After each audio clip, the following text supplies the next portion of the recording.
ਚੜ੍ਹਦਾ ਸੂਰਜ, ਚੜ੍ਹਦਾ ਸੂਰਜ, ਚੜ੍ਹਦਾ ਸੂਰਜ। ਨਮਸਕਾਰ। ਅੱਜ ਦਾ ਦਿਹਾੜਾ ਤੁਹਾਡਾ ਬਹੁਤ ਸੋਹਣਾ ਜਾਵੇ, ਬਹੁਤ ਸੁਖੀ ਜੀਵਨ ਲਵੋ ਤੁਸੀਂ, ਅਜਿਹੀ ਮੇਰੀ ਮੰਗਲ ਕਾਮਨਾ। ਅੱਜ ਜਿਨ੍ਹਾਂ ਜਾਤਕਾਂ ਦਾ ਜਨਮ ਦਿਨ, ਉਹਨਾਂ ਨੂੰ ਲੱਖ ਲੱਖ ਵਧਾਈ। ਈਸ਼ਵਰ ਉਹਨਾਂ ਦੀ ਹਰ ਤਮੰਨਾ ਪੂਰੀ ਕਰਨ, ਅਜਿਹੀ ਮੇਰੀ ਪ੍ਰਾਰਥਨਾ। ਪ੍ਰਾਰਥਨਾ ਯੁਕਤ ਹੋ ਫਰਿਆਦ ਕਰਦਾ, ਗ੍ਰਹਿਾਂ ਦੀ ਚਾਲ ਵੱਲ ਤੱਕਦੇ ਰਹੋ। ਗ੍ਰਹਿ ਆਪਾਂ ਨੂੰ ਨਿਰੰਤਰ ਪ੍ਰਭਾਵਿਤ ਕਰਦੇ ਆ ਰਹੇ। ਇਹਨਾਂ ਦਾ ਪ੍ਰਭਾਵ ਬਹੁਤ ਅਨੂਠਾ ਹੈ, ਬਹੁਤ ਅਨੂਠਾ ਹੈ ਇਹਨਾਂ ਦਾ ਪ੍ਰਭਾਵ। ਜਾਤਕ ਦੀ ਜ਼ਿੰਦਗੀ ਵਿੱਚ ਬਦਲਾਵ ਲਿਆ ਦਿੰਦੇ। ਤੁਸੀਂ ਵੇਖਦੇ ਹੋ, ਤੁਸੀਂ ਵੇਖ ਰਹੇ ਹੋ, ਪਿਛਲੇ ਦਿਨੀ ਚਮਤਕਾਰਿਕ ਯੋਗ, ਅਸਮਾਨ ਵਿੱਚ ਗ੍ਰਹਿਾਂ ਦੀ ਸਥਿਤੀ ਕਿਹਦੇ ਤੇ ਉਸਨੇ ਚਮਕ ਪਾਈ। ਸੋਚਣ ਸਮਝਣ ਤੇ ਸਵੀਕਾਰ ਕਰਨ ਦੀ ਗੱਲ ਹੈ। ਮੈਂ ਤੁਹਾਨੂੰ ਇੱਕੋ ਹੀ ਗੱਲ ਆਖਣੀ ਚਾਹਾਂਗਾ, ਜਿਸ ਚੀਜ਼ ਦੀ ਪ੍ਰਾਪਤੀ ਚਾਹੁੰਦੇ ਹੋ, ਜੇ ਉਹ ਨਹੀਂ ਮਿਲ ਰਹੀ, ਉਸ ਦਾ ਕਾਰਨ ਲੱਭਣ ਦਾ ਪ੍ਰਯਾਸ ਕਰੋ। ਕਿੱਥੇ ਕਰਮ ਸਾਥ ਨਹੀਂ ਦੇ ਰਿਹਾ, ਕਿੱਥੇ ਆਪਣੇ ਪ੍ਰਾਰਬਧ ਪਾਪਾਂ ਦੀ ਪੰਡ ਬਣ ਕੇ ਆਪਣੇ ਸਾਹਮਣੇ ਖੜ ਗਏ। ਕਿਹੜੀ ਦਸ਼ਾ, ਅੰਤਰ ਦਸ਼ਾ, ਪ੍ਰਤਿਅੰਤਰ ਸੂਖਸ਼ਮ ਦਸ਼ਾ, ਕਿਹੜਾ ਗ੍ਰਹਿ ਆਪਣੇ ਵੱਲ ਦਾ ਤੇ ਕਿਹੜਾ ਆਪਣੇ ਵੱਲ ਦਾ ਨਹੀਂ ਹੈ। ਐਨਾਲਾਈਜ਼ ਕਰੋ ਆਪਣੀ ਜਨਮ ਕੁੰਡਲੀ ਦਾ।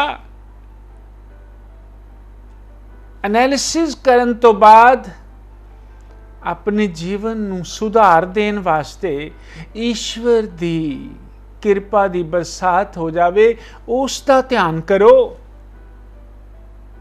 ਫਿਰ ਜੀਵਨ ਅਲੱਗ ਤਰ੍ਹਾਂ ਤੇ ਉਸ ਦੇ ਵਿੱਚ ਪ੍ਰਵਾਹ ਅਲੱਗ ਤਰ੍ਹਾਂ ਤੁਹਾਡੇ ਵੱਲ ਨੂੰ ਆਉਣਗੇ। ਮੈਂ ਤੁਹਾਨੂੰ ਦੱਸਦਾ ਆ ਰਿਹਾ ਸੀ, ਸ਼ਰਾਧਾਂ ਦੇ ਦਿਨ ਚੱਲ ਰਹੇ ਹਨ। ਆਪਣੇ ਪੂਰਵਜਾਂ ਦੇ ਪ੍ਰਤੀ ਸ਼ਰਧਾ ਦਾ ਭਾਵ ਕ੍ਰੀਏਟ ਕਰੋ। ਜਿਨ੍ਹਾਂ ਨੇ ਨਹੀਂ ਕੀਤਾ, ਜਿਹੜੇ ਅਜੇ ਤੱਕ ਨਹੀਂ ਕਰ ਸਕੇ, ਜਿਨ੍ਹਾਂ ਨੂੰ ਪੀੜਾਂ ਖਾਈ ਜਾਂਦੀਆਂ, ਜਿਨ੍ਹਾਂ ਦਾ ਧਨ ਲਿਪਤ ਹੋਈ ਜਾਂਦਾ ਹੈ, ਜਿਨ੍ਹਾਂ ਦੇ ਰਿਸ਼ਤੇਦਾਰ ਉਹਨਾਂ ਨੂੰ ਛੱਡੀ ਜਾਂਦੇ, ਜਿਨ੍ਹਾਂ ਦੇ ਦੁਸ਼ਮਣ ਖੜੀ ਹੋਈ ਜਾਂਦੇ,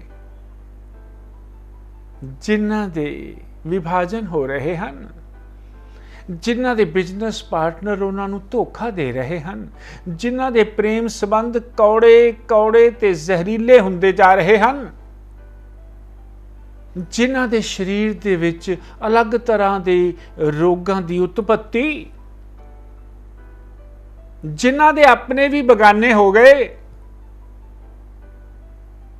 ਤੁਸੀਂ ਗੱਲ ਨੂੰ ਸਮਝਣ ਤੇ ਸਵੀਕਾਰ ਕਰਨ ਦਾ ਪ੍ਰਯਾਸ ਕਰੋ। ਪ੍ਰਯਾਸ ਕਰਾਂਗੇ, ਕਾਰਨ ਲੱਭ ਜਾਵੇਗਾ। ਪਰ ਅੱਜ ਮੈਂ ਵਿਸ਼ੇਸ਼ ਤੌਰ ਤੇ ਉਹਨਾਂ ਪੂਰਵਜਾਂ ਦੀ ਗੱਲ ਕਰ ਰਿਹਾ, ਜਿਹੜੇ ਅਸਮਾਨ ਤੋਂ ਥੱਲੇ ਝਾਤੀ ਮਾਰ ਰਹੇ ਤੇ ਤੁਸੀਂ ਸਾਲਾਂ ਸਾਲ ਤੋਂ ਉਹਨਾਂ ਵੱਲ ਝਾਤੀ ਨਹੀਂ ਮਾਰੀ ਤੇ ਤੁਸੀਂ ਪਛਤਾ ਰਹੇ ਹੋ ਅੱਜ ਵੀ। ਕਿਉਂ?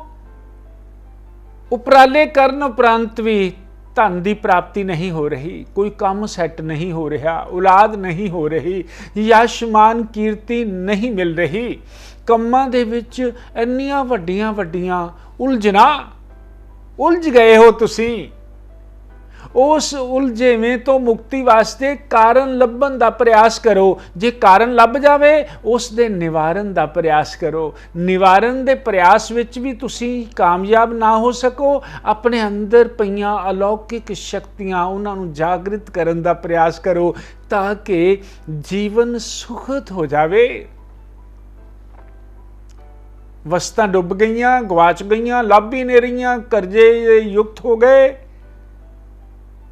ਬਹੁਤ ਵੱਡੇ ਰੋਗਾਂ ਨੇ ਸਤਾਨਾ ਸ਼ੁਰੂ ਕਰ ਦਿੱਤਾ, ਬਹੁਤ ਵੱਡੇ ਵਿਅਕਤੀਆਂ ਦਾ ਸਹਾਰਾ ਉਹਨਾਂ ਨੇ ਉਂਗਲ ਛੱਡ ਦਿੱਤੀ। ਤੁਸੀਂ ਕਾਰਨ ਲੱਭਣ ਦਾ ਪ੍ਰਯਾਸ ਨਹੀਂ ਕੀਤਾ, ਤੁਸੀਂ ਤਾਂ ਪ੍ਰਯਾਸ ਉਹ ਕੀਤਾ ਕਿ ਤੁਸੀਂ ਇੱਕ ਬੰਦਾ ਛੱਡ ਕੇ ਦੂਜੇ ਦੇ ਮਗਰ ਲੱਗ ਗਏ। ਨਹੀਂ, ਇੰਜ ਨਹੀਂ ਹੈ। ਇਸ ਤਰ੍ਹਾਂ ਤੁਸੀਂ ਉਹਨਾਂ ਕਾਰਨਾਂ ਨੂੰ ਨਿਵਾਰਨ ਵਿੱਚ ਨਹੀਂ ਲਿਜਾ ਸਕਦੇ। ਤੁਸੀਂ ਦੁੱਖਾਂ ਦੀ ਬਾੜ ਕਿੱਧਰੋਂ ਆ ਰਹੀ ਹੈ ਉਸ ਨੂੰ ਪਹਿਚਾਨਣ ਦਾ ਪ੍ਰਯਾਸ ਕਰੋ।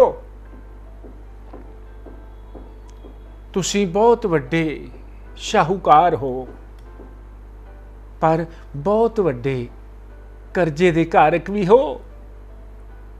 ਤੁਸੀਂ ਬਹੁਤ ਵੱਡੀ ਉੱਚ ਪਦਵੀ ਤੇ ਬੈਠੇ ਹੋ, ਪਰ ਵਿਰੋਧਤਾ ਵੀ ਅੱਤ ਤੋਂ ਜ਼ਿਆਦਾ ਹੈ। ਤੁਸੀਂ ਰਿਸ਼ਤਿਆਂ ਦੇ ਵਿੱਚ ਬਹੁਤ ਮਿਠਾਸ ਨਾਲ ਰਹਿੰਦੇ ਹੋ, ਪਰ ਅੰਦਰੋਂ ਛੁਰੀਆਂ ਚੱਲ ਰਹੀਆਂ ਹਨ। ਤੁਹਾਡਾ ਕਿਸਮਤ ਸਾਥ ਨਹੀਂ ਦੇ ਰਹੀ। ਤੁਹਾਡਾ ਕਰਮ ਸਥਾਨ ਪਾਪਾਂ ਦੇ ਨਾਲ ਲੱਦਿਆ ਪਿਆ ਹੈ। ਵਿਚਾਰੋ ਤਾਂ ਸਹੀ, ਤੁਸੀਂ ਵਿਅਰਥ ਦੀਆਂ ਗੱਲਾਂ ਵਿੱਚ ਪਏ ਹੋ। ਵਿਅਰਥ ਨੂੰ ਛੱਡ ਕੇ ਅਰਥ ਦੇ ਚਰਨੀ ਲੱਗ ਜਾਵੋ। ਈਸ਼ਵਰ ਦੇ ਚਰਨਾਂ ਦੇ ਵਿੱਚ ਅਰਥ ਸਭ ਤੋਂ ਸਰਵੋਤਮ ਹੈ। ਫਿਰ ਉਹਨਾਂ ਸੰਕਲਪਾਂ ਦੇ ਨਾਲ ਅਲੌਕਿਕ ਸ਼ਕਤੀਆਂ ਜਾਗਰਿਤ ਹੋ ਜਾਣਗੀਆਂ। ਤੁਸੀਂ ਮੈਨੂੰ ਸਵਾਲ ਪੁੱਛ ਸਕਦੇ ਹੋ, ਜਾਗਰਿਤ ਕਿਵੇਂ ਹੋ? ਬਸ ਇੱਕੋ ਹੀ ਸੰਕਲਪ ਦੇ ਨਾਲ, ਮੈਂ ਸ਼ਕਤੀਸ਼ਾਲੀ ਹਾਂ, ਮੈਂ ਸ਼ਕਤੀਸ਼ਾਲੀ ਹਾਂ। ਤੁਸੀਂ ਸਾਰੇ ਦਿਨ ਦੇ ਵਿੱਚ 21 ਵਾਰ ਕਰ ਲਓ, ਸ਼ਕਤੀਆਂ ਜਾਗਰਿਤ ਹੋਈਆਂ ਨਜ਼ਰ ਆਉਣਗੀਆਂ।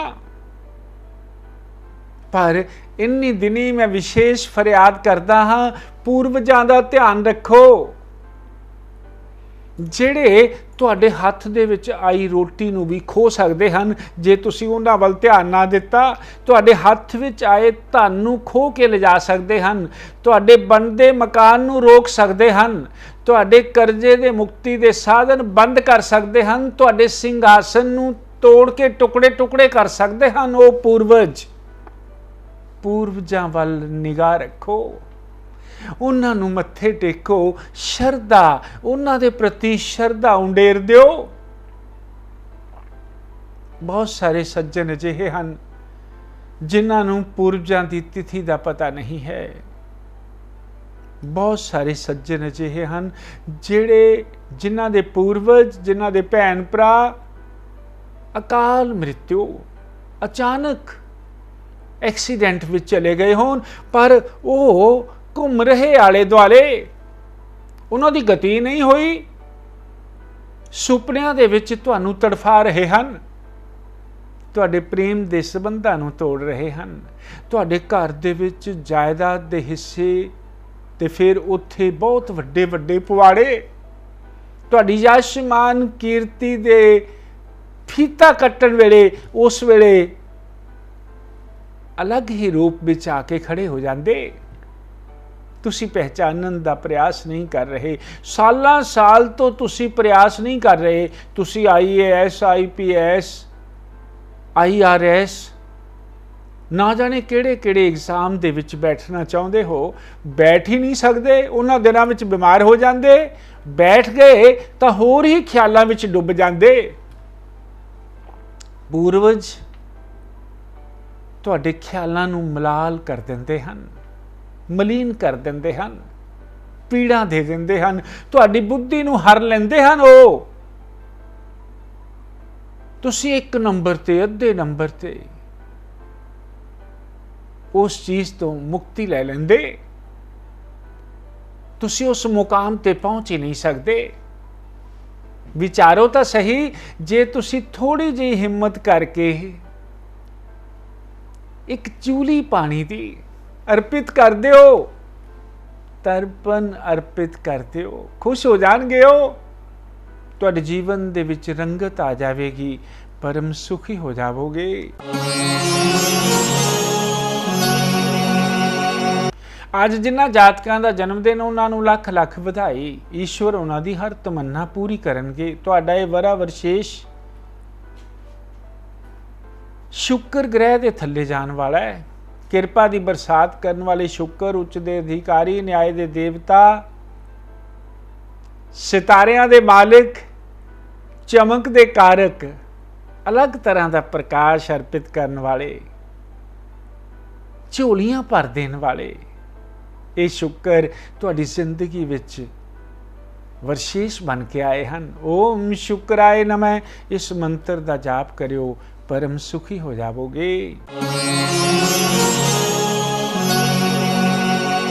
ਜ਼ਿੰਦਗੀ ਰੂਹਾਨੀਅਤ ਦਾ ਇੱਕ ਹਿੱਸਾ ਹੈ। ਜਿਹੜੇ ਸੱਜਣ ਰੂਹਾਨੀਅਤ ਦੇ ਘੁੱਟ ਪੀਣ ਲੱਗ ਪੈਂਦੇ, ਉਹਨਾਂ ਦੀ ਜ਼ਿੰਦਗੀ ਹੀ ਰੂਹਾਨੀਅਤ ਹੋ ਜਾਂਦੀ ਹੈ, ਫਿਰ ਹਿੱਸਾ ਨਹੀਂ ਰਹਿੰਦਾ। ਫਿਰ ਸਰੀਰ ਤੇ ਆਤਮਾ ਅਲੱਗ ਹੋ ਜਾਂਦੇ ਹਨ, ਫਿਰ ਆਤਮਾ ਹੀ ਰਹਿ ਜਾਂਦੀ ਹੈ। ਤੁਸੀਂ ਆਤਮਾ ਨੂੰ ਇੱਕ ਬਿੰਦੂ ਦੇ ਰੂਪ ਵਿੱਚ ਪਹਿਚਾਨਣ ਦਾ ਪ੍ਰਯਾਸ ਕਰੋ, ਆਪਣੇ ਗੁਰੂ ਦਾ ਧਿਆਨ ਕਰੋ, ਆਪਣੇ ਅੰਦਰ ਉਸ ਦਾ ਪ੍ਰਕਾਸ਼ ਸਿੱਟਣ ਦਾ ਪ੍ਰਯਾਸ ਕਰੋ। ਕਿਵੇਂ ਕਰੋਗੇ? ਸਹੀ ਸੰਕਲਪ ਸ਼ਕਤੀ ਦੇ ਨਾਲ। ਮੈਂ ਤੇਰਾ ਹਾਂ, ਮੈਂ ਤੇਰਾ ਹਾਂ, ਮੈਂ ਤੇਰਾ ਹਾਂ। ਤੁਸੀਂ ਕਹਿ ਕੇ ਤਾਂ ਵੇਖੋ, ਤੁਸੀਂ ਉਹਦੇ ਹੀ ਹੋ ਜਾਵੋਗੇ। ਫਿਰ ਤੁਹਾਨੂੰ ਸੂਈ ਵੀ ਚੁੱਭ ਨਹੀਂ ਸਕਦੀ। ਅਟਲ ਵਿਸ਼ਵਾਸ ਮੇਰਾ, ਪਰਮ ਸੁਖੀ ਹੋ ਜਾਵੋਗੇ। ਅੱਜ ਦਾ ਦਿਹਾੜਾ ਮੰਗਲਮੈ ਸ਼ਬਦਾਂ ਦੇ ਨਾਲ ਅੱਜ ਦਾ ਰਾਸ਼ੀਫਲ। ਮੇਖ ਰਾਸ਼ੀ ਦੇ ਸੱਜਣਾਂ ਨੂੰ ਪੀੜਾਂ ਤੋਂ ਮੁਕਤੀ ਦਾ ਦਿਹਾੜਾ। ਬ੍ਰਿਖ ਰਾਸ਼ੀ ਦੇ ਸੱਜਣ ਖਰਚਾ ਜ਼ਿਆਦਾ ਤੇ ਆਮਦਨੀ ਘੱਟ ਦੇ ਯੋਗ ਹਨ। ਮਿਥੁਨ ਰਾਸ਼ੀ ਦੇ ਸੱਜਣੋਂ ਵੱਡੇ ਭੈਣ ਭਰਾਵਾਂ ਦੀ ਨਿਗਾਹ ਤੋਂ ਬਚ ਕੇ ਰਹੋ। ਕਰਕ ਰਾਸ਼ੀ ਦੇ ਸੱਜਣੋਂ ਅੱਜ ਵਿਸ਼ੇਸ਼ ਤੌਰ ਤੇ ਤੁਹਾਡੇ ਵਪਾਰਿਕ ਸਥਲ ਤੇ ਗ੍ਰਾਹਕਾਂ ਦੀ ਭੀੜ। ਸਿੰਘ ਰਾਸ਼ੀ ਦੇ ਸੱਜਣ ਕਿਸਮਤ ਦੇ ਸਹਾਰੇ ਉੱਚੀ ਉਡਾਰੀ। ਕੰਨਿਆ ਰਾਸ਼ੀ ਦੇ ਸੱਜਣੋਂ ਡੁੱਬਦੇ ਡੁੱਬਦੇ ਵੀ ਅੱਜ ਬਚ ਜਾਵੋਗੇ। ਨੁਕਸਾਨ ਹੁੰਦਾ ਵੀ ਲਾਭ ਹੋ ਜਾਵੇਗਾ। ਤੁਲਾ ਰਾਸ਼ੀ ਦੇ ਸੱਜਣ ਲਾਈਫ ਪਾਰਟਨਰ ਤੋਂ ਪਰੇਸ਼ਾਨ ਹੋ ਸਕਦੇ। ਬ੍ਰਿਸ਼ਚਿਕ ਰਾਸ਼ੀ ਦੇ ਸੱਜਣ ਨਿਰੋਗੀ ਕਰਾਰ ਦਿੱਤੇ ਜਾਣਗੇ। ਧਨੁ ਰਾਸ਼ੀ ਦੇ ਸੱਜਣਾਂ ਨੂੰ ਅੱਜ ਜੂਆ, ਸੱਟਾ, ਲਾਟਰੀ ਅਜਿਹੀਆਂ ਗੱਲਾਂ ਵਿੱਚ ਨਹੀਂ ਜਾਣਾ ਚਾਹੀਦਾ। ਮਕਰ ਰਾਸ਼ੀ ਦੇ ਸੱਜਣ ਵਿਸ਼ੇਸ਼ ਕਿਰਪਾ ਦੇ ਕਾਰਕ ਬਣ ਜਾਣਗੇ। ਕੁੰਭ ਰਾਸ਼ੀ ਦੇ ਸੱਜਣੋਂ ਅੱਜ ਚੱਲ ਅਚਲ ਸੰਪत्ति ਵਿੱਚ ਲਾਭ ਦੇ ਸਤੋਤਰ ਜੁਟਣਗੇ ਤੇ ਮੀਨ ਰਾਸ਼ੀ ਦੇ ਸੱਜਣ ਪੈਤ੍ਰਿਕ ਸੰਪत्ति ਦੇ ਹੱਕਦਾਰ ਬਣ ਜਾਣਗੇ। ਨਮਸਕਾਰ। ਚੜ੍ਹਦਾ ਸੂਰਜ ਪ੍ਰੋਗਰਾਮ ਨੂੰ ਤੁਸੀਂ ਵੇਖ ਸਕਦੇ ਹੋ ਸਾਡੇ YouTube ਚੈਨਲ ਐਸਟ੍ਰੋ ਸ਼ੋ ਬਾਈ ਕਮਲਦੀਪ ਤੇ। ਨਾਲ ਹੀ ਚੈਨਲ ਨੂੰ ਲਾਈਕ ਤੇ ਸਬਸਕ੍ਰਾਈਬ ਕਰਨਾ ਨਾ ਭੁੱਲੋ। ज्योतिष सम्राट कमलदेव जी, 41 अमन पार्क, सामने चुंगी, फिरोजपुर रोड, लुधियाना।